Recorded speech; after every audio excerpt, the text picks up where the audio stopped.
আমি তো বলি আমার জাতি যদি কিচ্ছু না করতো, সারাদিন পরে ঘুমানোর সময় যদি হাত দুইটা উঠায় আর চোখের একটু পানি ছেড়া বলতো, মালিক এত বড় সংসার, এত যাই ঝামেলা সব সামনে নিয়ে সারা দিন তোর কাছে আসতে পারি নাই, এখন ঘুমাইতে চললাম, সকালে যদি উঠাস তাইলে উঠবো, নাইলে চির নিদ্রা হয়ে যাবে। কেননা ঘুম তো মৃত্যুই, ঘুম তো মারা যাওয়াই, নাইলে ঘুমের থেকে ওঠার দোয়া এটা কেন হবে? আলহামদুলিল্লাহিল্লাযী আহইয়ানা বাদা মা আমাতানা ওয়া ইলাইহিন নুশুর। ঘুম যদি মৃত্যু মরা না হইতো, মৃত্যু বরণ করা না হইতো, তাহলে এই দোয়া ঘুমের থেকে উঠার হতো তো হইতো কেন? অন্য দোয়া হইতো, আরো তো কত দোয়া হইতে পারতো। বোঝা গেল আমি মৃত্যুর থেকে ফিরে আসছি, মরে গেছিলাম ঘুমের ভিতরে। আমার জাতি যদি শোয়ার আগে হাত দুইটা উঠায় তওবা করে শুইত,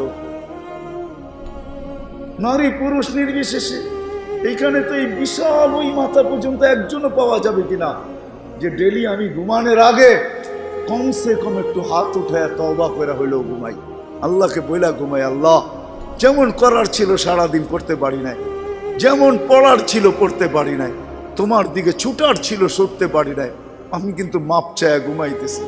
যদি উঠায় নাও ঘুমের ভিতরে, তাইলে ওদের অন্তর্ভুক্ত করো যাদের ব্যাপারে তুমি নিজেই কোরআনে বলছো ইউহিব্বুত তাওয়াবিন ওয়া ইউহিব্বুল মুতাতাহহিরিন। তুমি তওবাকারীকে ভালোবাসো, আমাকেও ভালোবাসার চাদর দিয়া ডাইবেন।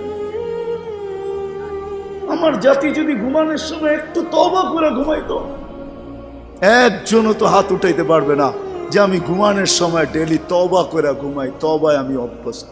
যুবক আসো, ভাবো, সবার পায়ে হাত রাখা বলতেছি, যে যে স্থানে আছি, যার যতটুকু পজিশন দুনিয়াতে, রিক্সা চালাও, তুমিও ভাবো যে এই ছোট জীবনটা কেন দিলেন? বাবা উচিত কেন দিলেন? ওই জান্নাত পাওয়ার জন্য দিলেন। বলে আপনি কি করে বলেন? এই জন্যই বলি, কেন আমাদের যাত্রা জান্নাত থেকে, আমরা জান্নাতে যাব। আদম আলাইহিস সালাম জান্নাত থেকে যাত্রা শুরু করছেন, আবার উনি ফিরা জান্নাতেই যাবেন। আমাদেরকে যদি আল্লাহ জান্নাত না দিবে, তাহলে মুসলমানের ঘরে আমার অস্তিত্ব দিল তো দিল কেন? আমি তো ডিমান্ড নোটও ভরি নাই, আমি তো আল্লাহর কাছে চাইও নাই, আমি তো আল্লাহর কাছে অনুরোধও করি নাই। আল্লাহ সদ ইচ্ছায় আমাকে মুসলমানের ঘরে পাঠাইছেন। দুনিয়াতে পা রাখতে দেরি, আজান একামতের ধ্বনি আমার কানে আসতে দেরি হয় নাই। কিন্তু সব সত্য, কিন্তু এটাও সত্য আমি সবকিছু পাওয়ার পরে হারায় গেলাম, আল্লাহকে ভুলে গেলাম। এই জন্যই কোরআন আমাদের কানে ধ্বনি দেয়, কুতিলাল ইনসানু মা আকফারা। ও মানুষ, তুই অকৃতজ্ঞ হইলি তো হইলি কি করে? উচিত তো ছিল ফল আসলে গাছ আরো ঝুঁকবে, ফল আসলে আরো ঝুঁকবে। উচিত তো ছিল শিক্ষিত মানুষগুলা শিক্ষিত হইয়া 24 ঘন্টা আল্লাহর কুদরতি পায়ে পড়া থাকবে। উচিত তো ছিল ধনী ধন পাওয়ার পরে আল্লাহর কাছে কাছে থাকবে। উচিত তো ছিল যুবক যৌবন পাওয়ার পরে আল্লাহর কুদরতি পায়ে যায় মাথা ঠেকায় দিবে, মালিক তুই আমাকে যৌবন দিছিস, দূরে যাই তো যাই কি করা, যৌবন তো তোরই দেওয়া। 24 ঘন্টা আমাদের উপরে রহমতের বৃষ্টি বর্ষিত হইতে থাকে। তারপরও আমাদের সমাজের মানুষগুলো একটু ভাবে না, একটু চিন্তা করে না এই ছোট জীবনটা কেন দিল। আসলাম আর যাব। উর্দুতে বলে খানা কামানা খানা সোনা সুবা পাখানা। এটার জন্য তো দুনিয়ায় দেন নাই, জীবনটা দেন নাই যে কামাবো, খাবো, ঘুমাবো, আর সকালে খালি করব, আবার কামানোর জন্য ছুটবো। মা বোনরা হয়তো একটা আটটা বেশি করে, পকানা সাজনা সাজানা, খানা খিলানা, সোনা, আর পরেরটা তো সবারই সমান। এতটুক হয়তো মা বোনদের দুই একটা বেশি, চার চারা তো পুরুষের সমানই। এই জন্য জীবনটা না। আসেন ভাবুন, কোন দিন এটা ফুরায় যাবে কেউ জানবে না।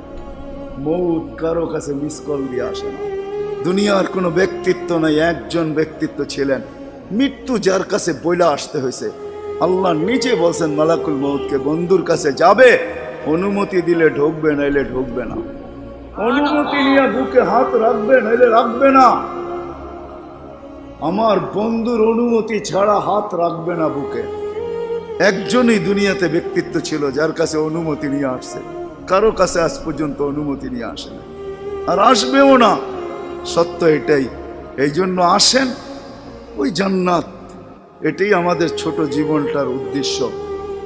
এই জন্যই আল্লাহ ডেলি ডাকে, 5 বেলা ডাকে, গ্যারান্টি দিয়া ডাকে, সিল লাগায় ডাকে। ইদা সালুহা সালুহা সাইরুল আমাল। 5 ওয়াক্ত নামাজ যদি এই উম্মত কমপ্লিট করে দেখাইতে পারে, তো আল্লাহ আমাদের নবীজির সাথে ওয়াদা করছেন, আমিও আপনার উম্মতের জীবনকে কমপ্লিট বলে লেখা দিব। কোনো বিষয়ে হাতেই লাগাবো না, চোখই বুলাবো না, নামাজ ঠিক তো ঠিক। মুহাম্মদুর রাসূলুল্লাহ সাল্লাল্লাহু আলাইহি ওয়াসাল্লাম এই জন্যই আসছে, এই জন্যই জীবনটা ভর চোখের পানি ঝরাইছেন, এখনো জড়াইতেছে। কিয়ামতের মাঠে আমাদেরকে নিয়ে চিৎকার দিবে, উম্মতি উম্মতি বলে চিৎকার দিবে। আসছিল যুবক, যৌবন অবস্থায় তোমাকে জান্নাত পাওয়ায় দেওয়ার জন্য, নাইলে যে হাদিস শুনাইছি এটা কোনোদিন হইতো না, কোনোদিন হইতো না। যৌবন আসতে দেরি, পাইতে দেরি, তোমাকে জান্নাতের নিচে গ্যালারি বুকিং দিতে দেরি হবে না। তোমার জন্য আরশের নিচে তোমার জন্য গ্যালারি বুকিং হবে, সুপার ডিলাক্স গ্যালারি। সাবাতু ইয়াদিল্লুহুমুল্লাহু তাহতা দিল্লি আরশি ইয়াউমা লা দিল্লা ইল্লা দিল্লু শাবুন নাশা ফি ইবাদাতিল্লাহ। ওই যুবক যে দুনিয়ার এই গান্দা জিনিসের থেকে 60-70 বছরের জন্য চোখ বন্ধ করে নিছে, কান বন্ধ করে নিছে, জবান বন্ধ করে নিয়ে দৌড় লাগাইছে, আল্লাহ বলে তোমাকে আরশের নিচের সুপার ডিলাক্স গ্যালারিতে জায়গা দিবে।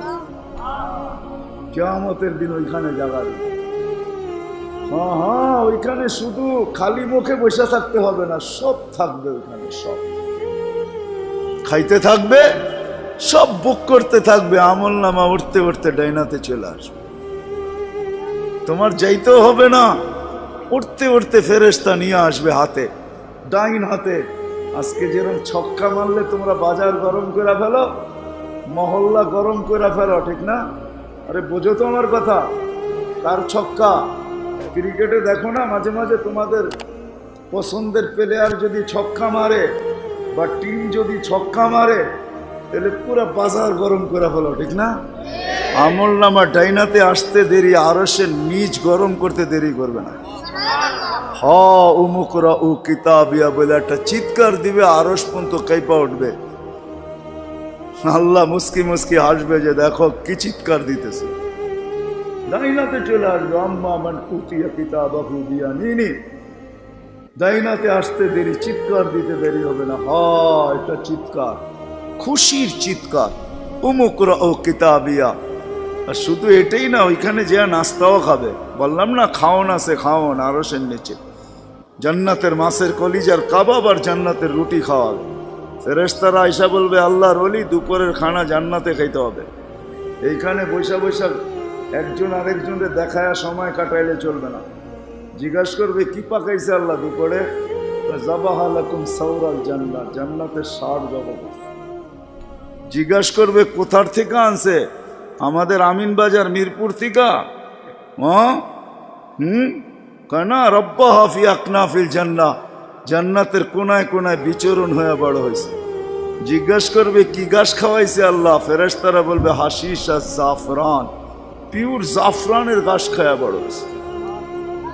বর্ণনা শোনার পরে মুখে পানি এসে পড়বে, উঠবে জান্নাতে যাওয়ার জন্য, উঠতে দেরি। নূরুহুম ইয়াসা, ওই দিন নামাজের মজা বুঝে আসবে, ওই দিন উজুর মজা বুঝে আসবে।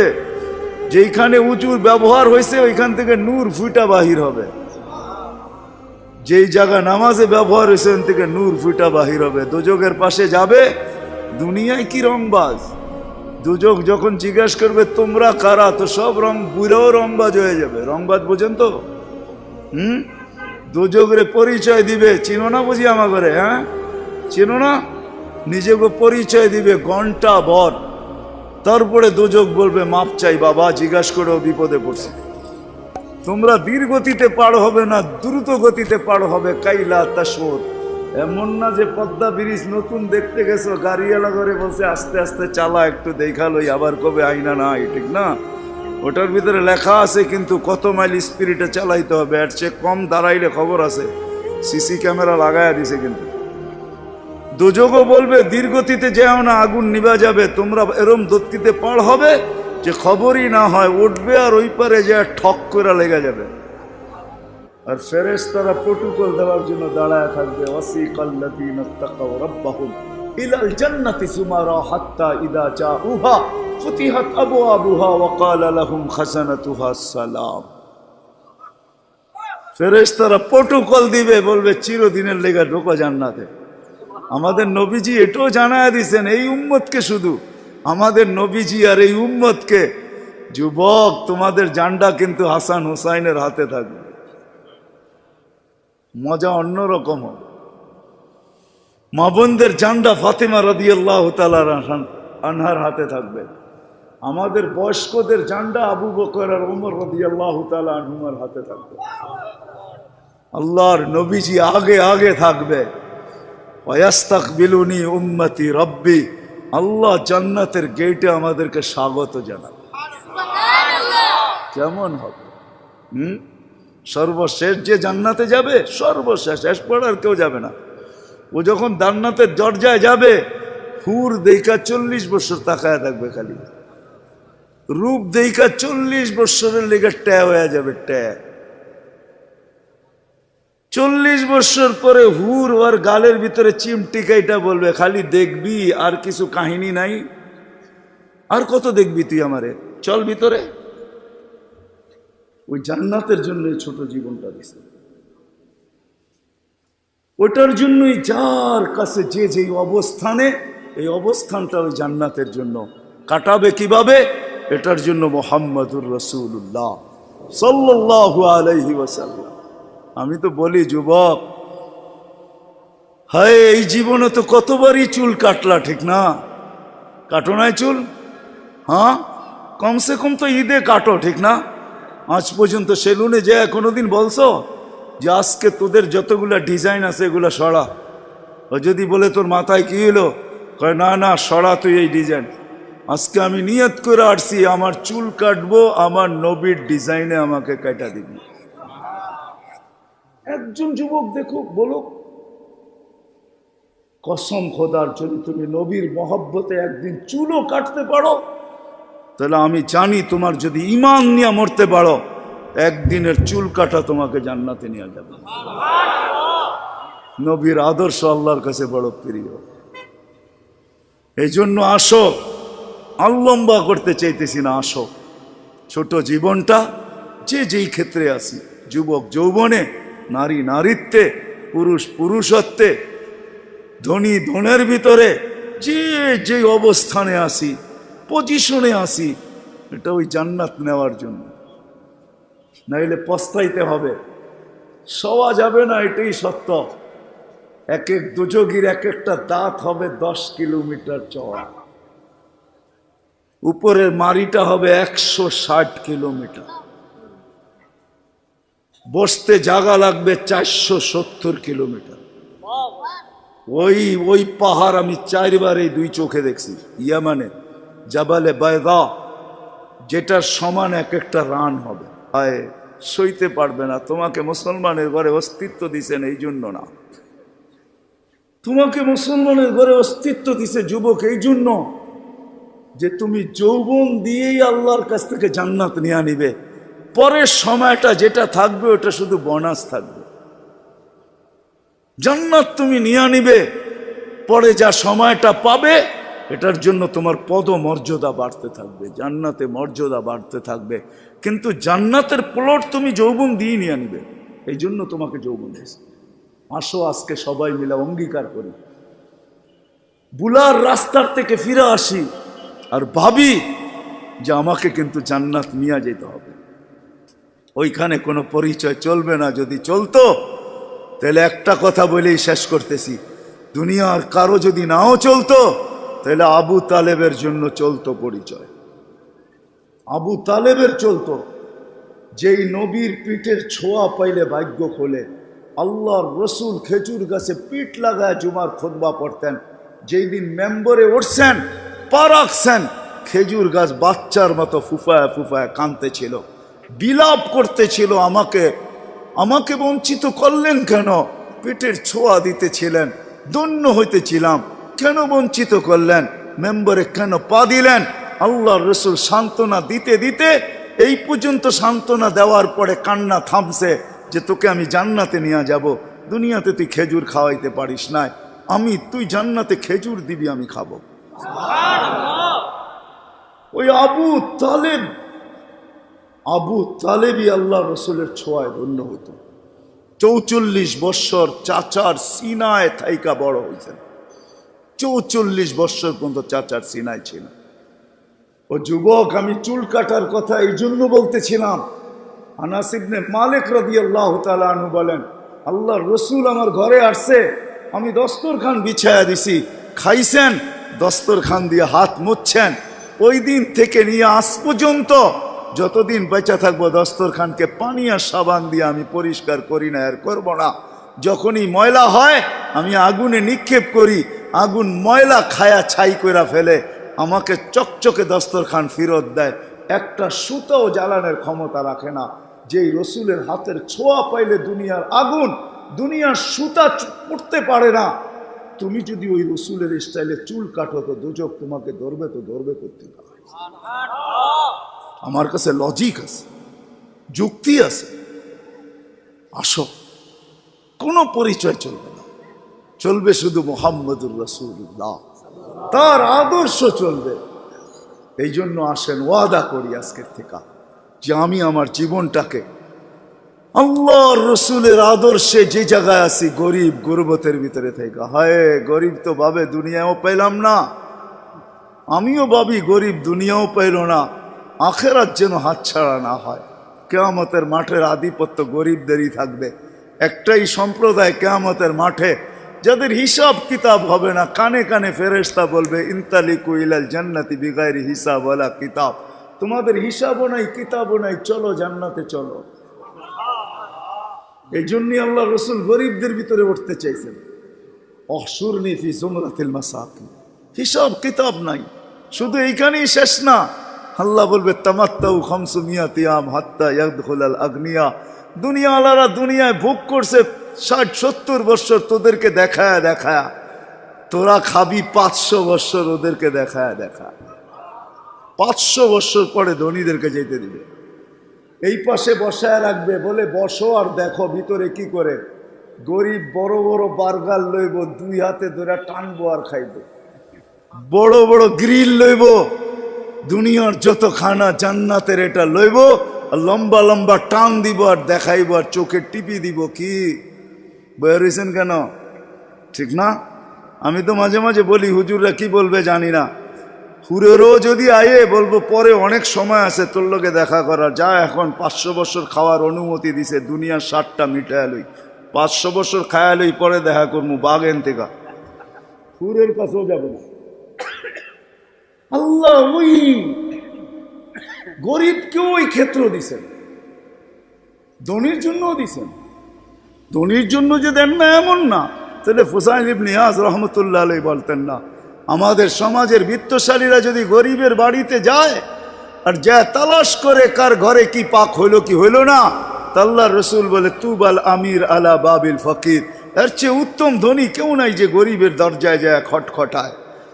ফুজাইল ইবনে ইয়াজ বলে তুমি 1 লোকমা ক্ষুধার্তের মুখে উঠায় দিবা, লোকমাতুন ফি বাতনিন যায় খায়রুম মিন বিনাই জামে, একজন আল্লাহর ঘর বানায় যা না পাবে, তুমি গরিবের ক্ষুধার্তের মুখে 1 লোকমা উঠায় দিয়ে এর চেয়ে বেশি সওয়াব পাবে। আল্লাহর ঘর বানাইলে জান্নাত পাওয়া যায়, গরিবের মুখে 1 লোকমা খানা উঠায় দিয়েও জান্নাত পাওয়া যায়।